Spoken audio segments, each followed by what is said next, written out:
Nothing so far, like in either class or just in pre-calc? Either class. I finished up those 3 questions on page 214, was it?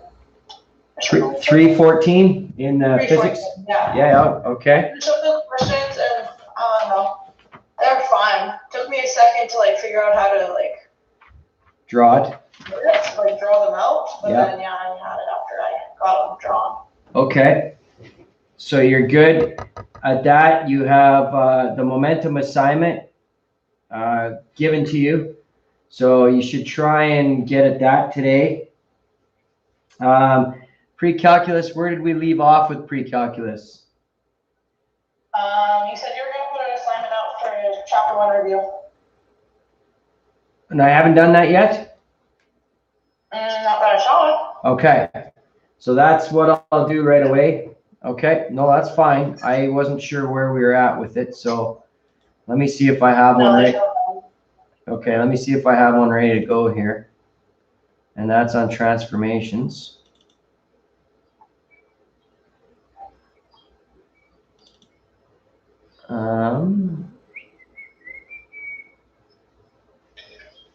Okay, so there's that. Now I need to check. Make sure it's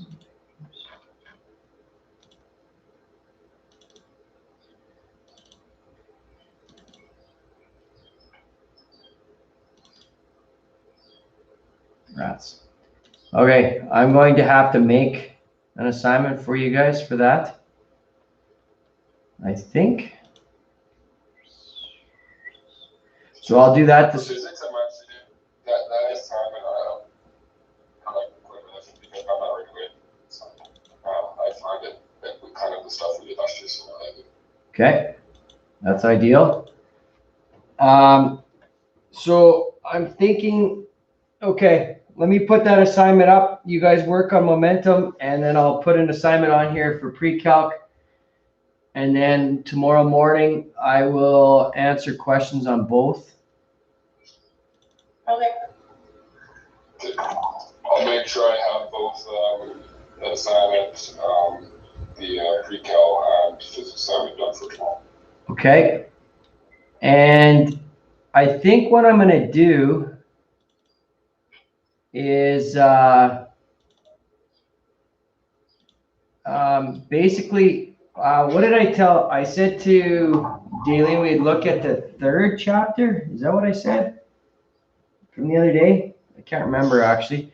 But yeah, and you're going to skip over chapter 2 and go over 3, I think, because Daleen said that she could improve her mark there instead of chapter 2. Okay, so why don't we? So we've already looked at 1. Let's just have a quick look at 3 here, just so that we know what it looks like. So, Mr. Newton, Yeah. So in this assignment we do for 1, would that replace our first assignment mark, or would that just be added? Well, that's kind of up to you guys. I kind of said to because my 11s are like, well, why? I had a good mark on there. Why would I redo it, right? But then I said at the same time, well, if you don't want to do that, then why don't we just add it in? If you do it again and you do a good job of it, then add it on. Or I can replace it. That's okay too. Would that mean like our baseline would have went up? Well, yeah, I suppose, but I'm not evaluating all the other ones based on the new baseline. You know what I'm saying? Yeah. Like, that's not really right either. But ideally, I think what I should do is just put it in, add it in, and if it affects your mark, then I'll just add it onto it. Like if it's good, which will affect your baseline's non-existent now. All it does is it compares all the other ones to it, and then it should go higher. Like by how much, I don't know. So that's kind of where I'm at with that. What I did tell Daleen too, if you wanted to do that circuit test, you can come in next week and do it. And if you want to fix any of the other assignments up from pre-calculus, you can come in next week and do it. Okay. Okay? So rather than doing anything new, I'm going to finish off this one, momentum in physics, and then I will just, if by appointment only, you guys can come in next week and fix up anything that you feel that you wanted to fix up. By appointment only. Well, yeah, you can't come in the building without appointments now, right? Stupid. Well, that's COVID. It's the rules. They're only allowed so many people in the building, so you have to do it like that. So if you were coming in to see, like, don't make it special trip unless you really want to fix something up for me. But if you're coming in to see another teacher, then certainly stop in and let's look at what you've got done and where you're at. That's probably your best bet to come in, and then you can see what your mark is going to look like based on what you've handed in so far during this time. And then if you think that you have something in there that you want to fix up, then we can do it at that time. You understand? Okay. All right. Chapter 3 was polynomial functions. So that was the remainder theorem, the factor theorem, and graphing polynomial functions. Did you want to go through that, or should I just leave that till tomorrow, let you work on your other assignments? Maybe I'll leave this till Friday. I'll leave chapter 3 till Friday. We'll go through the review. Monday, we'll put out the last assignment because I can't put out any more assignments after Tuesday, right? So I'll put out one more assignment on Monday or Tuesday, and then that's it. You guys are done with that. All right. And I don't know if we'll get through work and energy or if we should look at work and energy. We should actually do a little bit of that. So, because then that would give you another opportunity to look at something. But let's have a look at the first part of this. You have your sheets there for work and energy. That chapter 9 in the physics textbook. I think we can go through it fairly quickly and then get one more assignment in physics too. Okay. So let's do that. We have done lots of work so far, and most of it on work is done in a couple of the other sections. So work by definition is you're doing work anytime that you're basically pushing or pulling something or lifting something. You're doing work, okay? And the amount of work depends on the amount of force you're using and the distance that you cover. All right, so work is equal to force times distance, and this is where we actually began with all of this with work. So work, we refer to work. We also talk about it in terms of being energy. Okay, how much energy are you expelling? So when we measure it, all right, it's newtons meters, which referred to as joules. So work is equal to joules. So the amount of work you can figure out is finding the amount of force that you're using over a certain amount of distance, and work is equal to force times time. Now, where it relates to energy. So we are going to look at two types of energy. The first type of energy we're going to look at is kinetic energy, which is energy in motion. Okay, and then the second type of energy we're going to look at is potential energy, and that's the energy that you have potential to do. So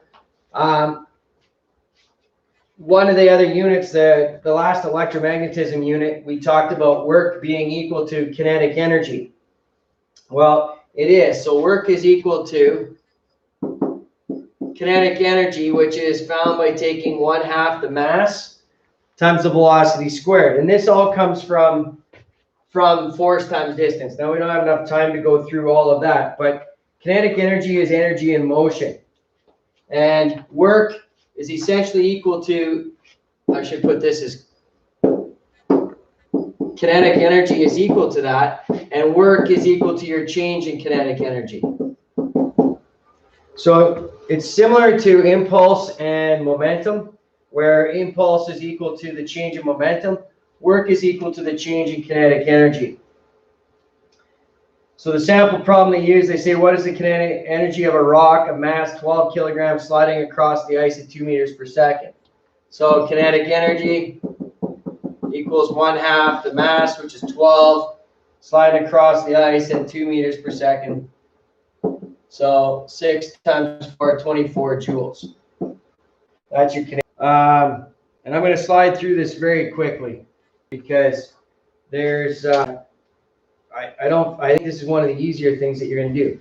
So when we were looking at it in momentum, we talked about momentum, and momentum was mass times velocity.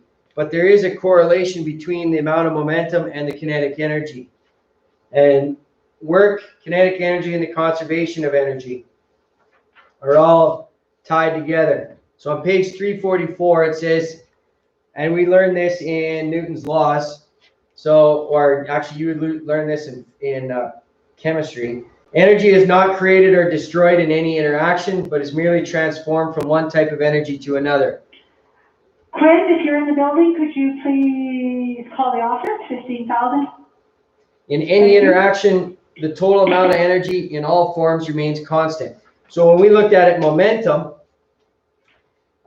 we talked about momentum. The conservation of momentum meant that the momentum before an accident or before a collision occurs is the same as the momentum after. Well, if a collision is elastic, it's on page 347. So if the collision is elastic, the total kinetic energy before and after the collision is equal within the experimental limits. So same thing occurs with kinetic energy.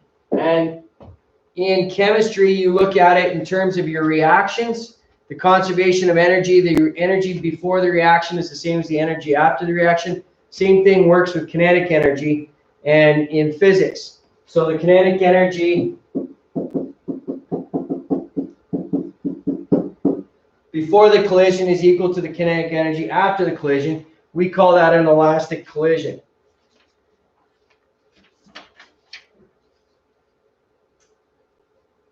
Page 355 goes through an elastic collision with you. So in momentum, it was m1v1 plus m2v2 equals m1v1 prime plus m2v2 prime.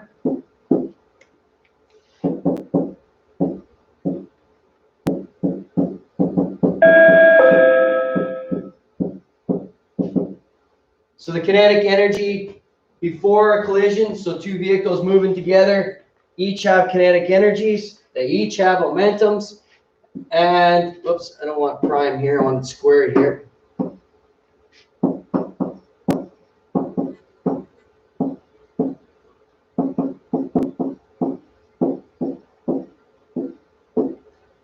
So we do the same thing with this. Now, where it takes a different turn, and the reason that we do this. So if we can use momentum for the question, that's what we want to use when we're talking about collisions and finding speeds of objects after they have collided. However, you can use kinetic energy. We don't necessarily need it, but there is a part of this that if we manipulate it, okay?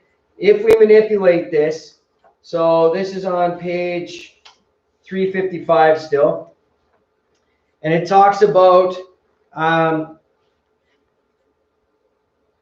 just got to find it. The head-on collision between a moving object and a stationary object is so common. Okay, so here's the thing. What we're doing here is we're trying to find out what happens. All right, so if two cars are coming together,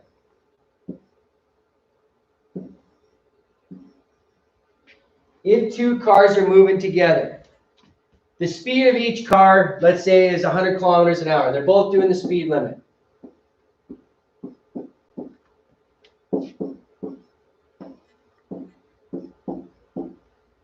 what is the speed that they're coming together at?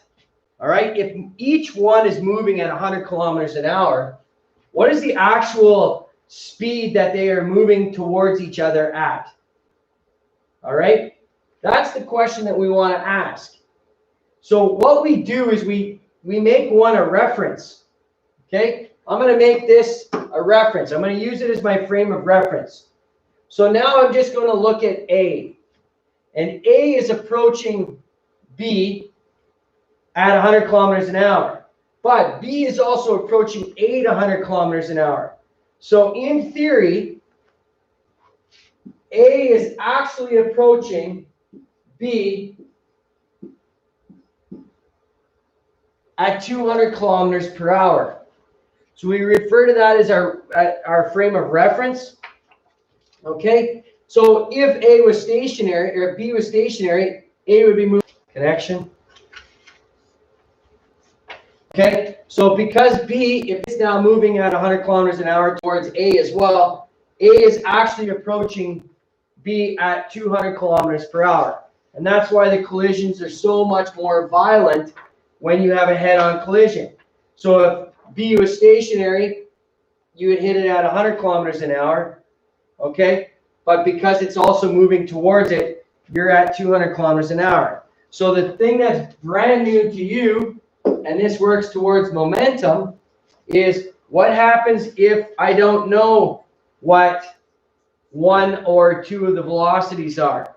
So to find the velocity of the two after the fact, v1 prime, we can find the first one by using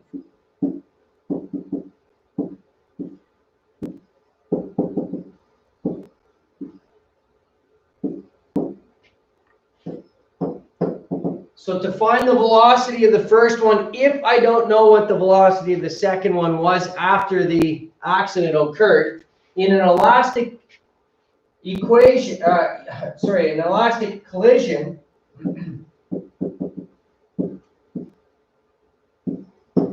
I can use that.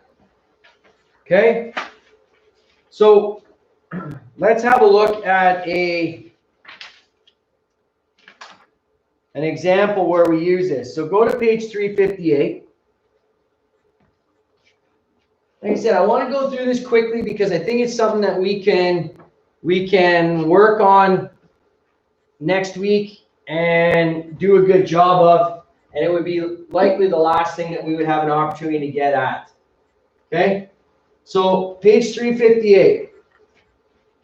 A 4 kilogram ball moving to the right at 5 meters per second. So M1 is 4 kg. V1 is 5 meters per second. A 2 kilogram ball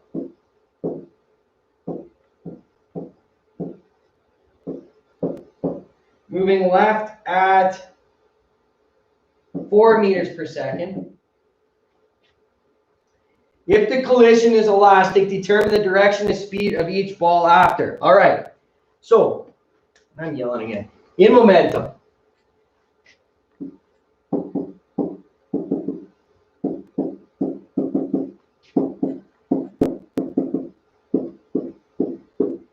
In momentum, I have M1V1 prime plus M2V2. Sorry, M1V1 plus M2V2 equals M1V1 prime plus M2V2 prime. But I'm not given either of the velocities after the collision has occurred. So is there a way that I can figure this out without knowing what either of the velocities were after the collision? So instead of using that, what I need to do is I need to look at the question and I need to adjust it. So since both balls are moving before the collision, first of all, it says it's an elastic collision. So that's an important part of this. If the collision is elastic, determine the direction and speed of each ball after the collision. Since both balls are moving before the collision, the specific equations developed earlier do not apply, which I just showed you. However, if the collision is viewed from the frame of reference of the 2 kilogram ball before the collision, they do apply. So in that frame of reference, a frame moving to the left at 4 meters per second. Your V1 is 9 meters per second and your V2 is 0. So what they're saying is this. All right, let's look at what did they do? They did if the collision is viewed from the frame of reference of the 2 kilogram ball before the collision, they do apply. All right, so let's make the 2 kilogram ball stationary. Okay, so let's visualize it like this. All right, we know that both of them are going this way. One's moving at one and one's moving at the other. But if I focus on this guy right here, and I say that this is A, this is B, and I change B to a stationary. So I change it and make that frame of reference stationary. And then I ask the question, with regards to this information here. So this should have been a -4, by the way, because it was moving left. If A is moving towards B, how fast is A approaching B? Well, if it's moving to the right at 5 meters per second and B is moving to the left at 4 meters per second, that means that V1 for A is 9 meters per second because I have made this stationary. So rather than using the 5 and the -4, what I'm saying then is that V1 is moving towards B at 9 meters per second. And I let V2 be stationary. So I'm only focused on how fast is A approaching B. Okay, so I'm using my frame of reference there. So now, if I do it this way, I'm going to make this smaller for a second. If I do it this way, I do this. So I say M1 is 4 kg. V1 is now 9 meters per second. M2 is 2 kg. And V2 is 0.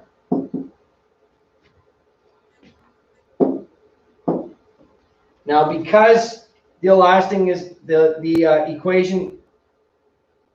collision is elastic, I can use this now. V1 prime equals M1 minus M2 over M1 plus M2 times V1, and my V1 is now 9. 2 over 6 is a third. A third of 9 is 3 meters per second. So after the collision occurs, V1 is moving at 3 meters per second to the right. V2 prime equals 2 times M1, which is 4, over 4 plus 2 times 9. That works out to 12 meters per second to the right. Okay. Now here's the catch in this question.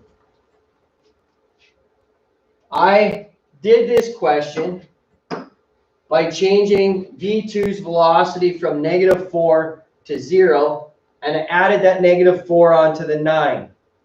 So what I have to do then is I have to switch out.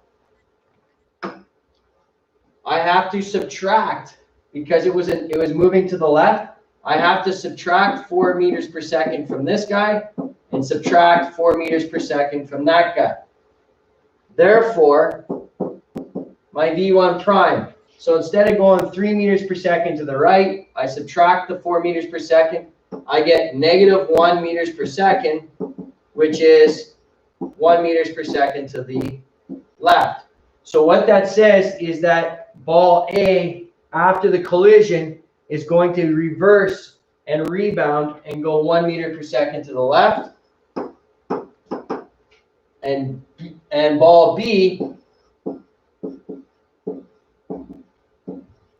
is going to rebound and go 8 meters per second to the right. So let's have a look here. So right now, A is approaching B. When they hit, A is going to reverse and go at 1 meters per second to the left. And B is going to go 8 meters per second to the right.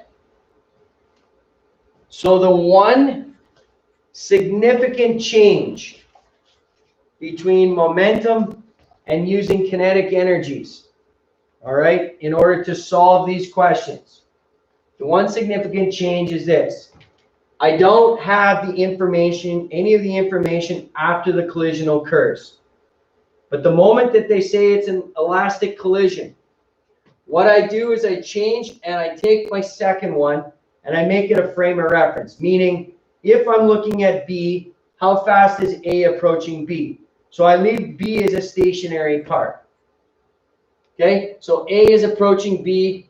I combine these two because they're going together. A is approaching B at 9 meters per second. B2 is 0 meters per second. Now I can use these two equations, so M1 subtract M2 over M1 plus M2 times V1. I can use these two equations, but I have to remember at the end, my original V2 was negative 4 meters per second, or 4 meters per second to the left. I have to subtract that from V1 prime and V2 prime to get which ones they are. So that's the significant difference between momentum and using kinetic energy in an elastic collision. All right. So what I'll do is on Friday is I'll go through the questions with you on page 359. So for the next 2 days, for today and tomorrow, you definitely want to get that binomial expansion assignment in. I will create a chapter 1 assignment for you, a review assignment for you this morning and try and get it to you. And then you have your momentum. So right now I'm looking at 3 assignments, possibly the last 3 assignments that you're going to need to do. There may be 1 or 2 more next week, but let's see where we're at with it. But for sure, those last 3 assignments need to come in the next couple days so that I can get those finished. And then if you have any questions or if you have any of the assignments from what we did this year, you want to come back in next week and sit down and do some, make an appointment and come on in and we'll sit and do that. All right. So I went through that extremely quickly today. I understand that, and I will go through it with you again on Friday. Are there any other questions, concerns, comments here today? I think that should be good. Yeah, I know you went through quick, but it's I feel like almost done this last year or something close to it with momentum last year. So Yes. Yeah, that's what I was thinking. but I think we can get through relatively quickly. Yeah, I think it's very similar to momentum, and the only difference, like I said, is that is just changing it, making one. If you can understand what the frame of reference means, then it'll all come together. So when it comes to a frame of reference, what I always use as an example is if somebody is, so if you're standing on the sidewalk in front of the school and a car goes by you at 40 kilometers an hour, in reference to where you're standing, how fast is the car going? Well, it's going 40 kilometers an hour. How about the driver of the car? The driver's going at 40 kilometers an hour as well. But if the frame of reference becomes the driver in the car, then he's actually not moving because his frame of reference compared to them, compared to the car, is he's in the car. So he's not actually moving. But if he uses you on the sidewalk as a frame of reference, then he's also moving at 40 kilometers an hour. So that's what frame of reference means. It depends on how you want to look at the question in that situation.